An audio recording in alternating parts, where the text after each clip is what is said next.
But in other instances, like I've recently, not, I still wouldn't say me personally this happened to me, but I was just thinking about how like doctors with Black women in our health, you know, like they make you feel like what you feel, you know, like I'm having these thoughts or my body feels funny, and because they can't find anything directly medical from the test they're doing, it's like, well, it's all in your head. Well, a lot of times it's not.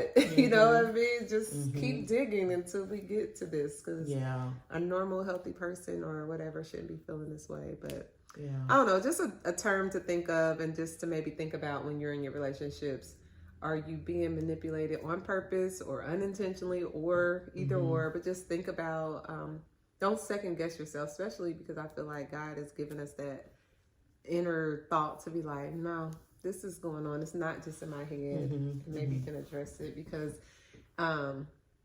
in the situation as far as a romantic relationship, I feel like a lot of people stay in relationships because that's what's happening. Oh, yeah. They feel like they need that proof. I can see that. And they can't move forward because, but I feel like you don't always have to have a proof to move on. So if you're in a domestic violence relationship and they're making you feel like you're outside of yourself, you know, proof is not all the things you need to move on if you're able to get away. But I feel like they will definitely use those times to make you think it's not. So just something out there to think about to move along in relationships. And another, just to throw it out there, parents do it to their kids. I was going to ask you, do you feel like you, as a parent, have done it to your kids? I feel like I haven't done it to my kids, but I can see where it could definitely happen. Yeah.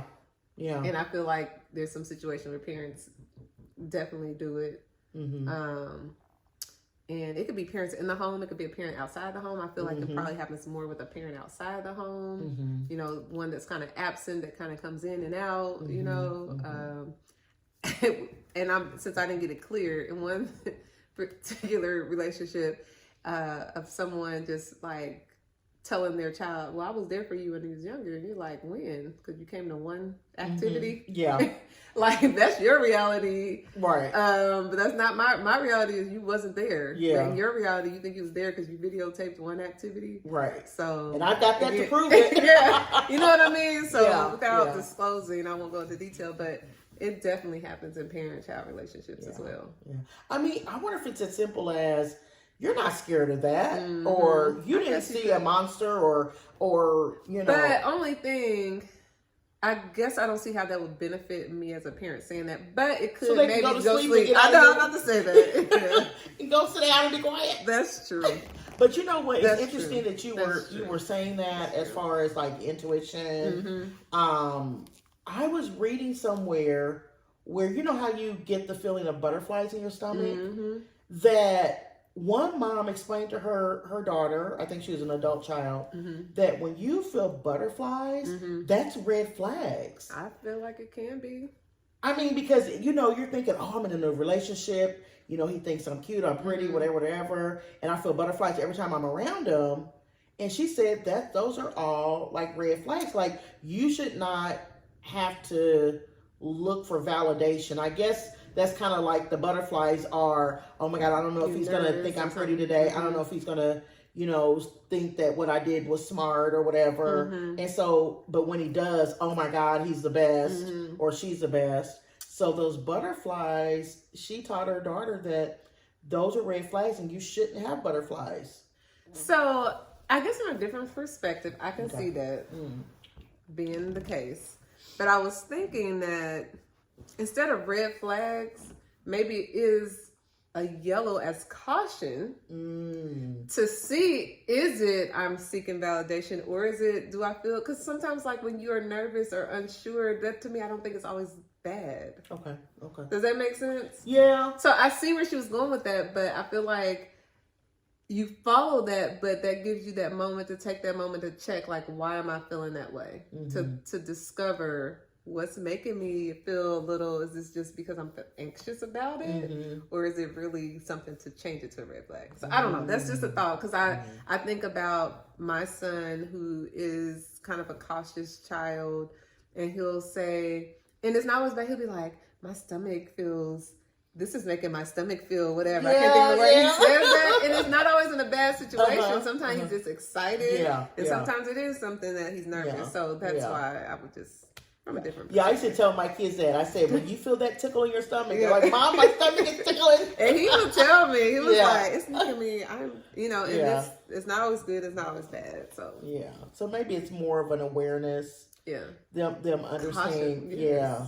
Being aware, and don't ignore it. Don't ignore it. Yes. Like look and see what's going on around. What are we saying? What are you seeing? Yes. Kind of go through your 5 senses is always like a good checkpoint. Or whatever. But going back to the but going back to the gaslighting, like in a doctor's office, I just remembered more recently when Ashley had that moth fly into her ear canal. She was going crazy. My other daughter called the ambulance, so it was a big to-do. And she was just screaming, scratching her ear off. I'm trying to drown her with water, trying to, get it out of her ear canal. And so the ambulance, the paramedics come or whatever, and they're looking, they're using flashlight on their cell phones. Can't really see. You need a what is that thing called? A scope thing. A scope or whatever. I don't know what it's called. And so they don't see anything. And then the paramedic said out loud, "It's probably nothing.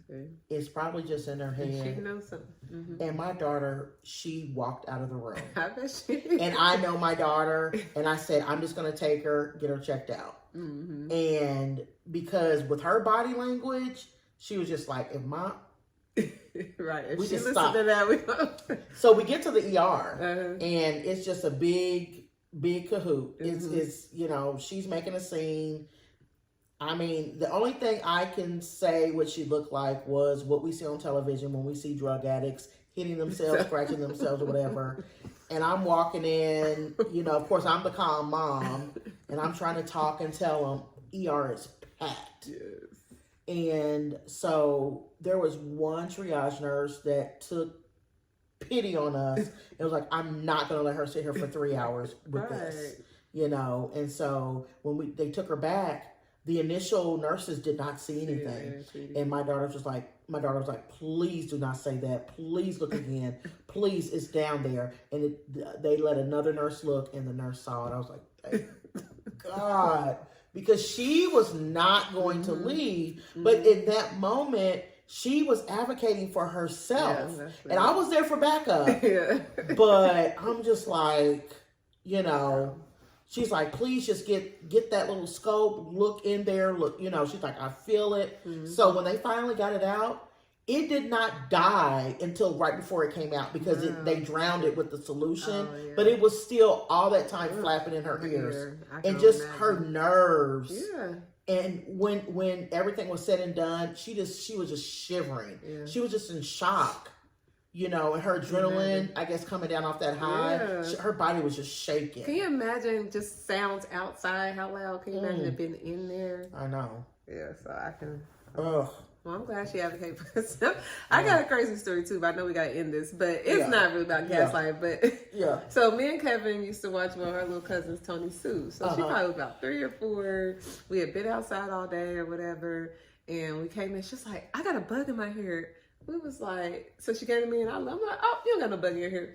And then she went to Kevin a little later. She's like, I got a bug in my hair. So Kevin went, you just, ain't nothing in your hair. And so she kept kind of like going like this and she kept saying it. But we're just like, okay, there's nothing there. And so she's like literally sitting right in between both of us. And we're just watching TV and all of a sudden we heard, and we're like, because she had a lot of hair when she was little. We're like digging through it. We was like, I'm so sorry. She was like 3 or 4. She had a bug in her hair. Like, was it a bee? It was like a bee, something, but it was I don't remember the exact bug, but it was like really in her hair. Oh my gosh. Yeah, sorry. Just made me think about that. But it's just like this whole time, I'm like, oh, you're whatever, Oh my gosh. And then we just dead quiet. But yeah. Wow. So. But anyway, hopefully, there's something definitely to think about. And I think, this could be a topic that can span all different types of situations. But, I guess just be aware of it. Yeah, more aware. That's I feel like we just wanted to touch on a little bit, just to be aware in situations that you're in, to see if that's happening, or do you need to advocate for yourself a little more. And again, that what I said about you don't always have proof when it's in a abusive relationship. Like, don't let it take you there. Just, if that's what you feel and that's what you're seeing, and everything else is showing you that, move along if you can. So. Okay. Okay.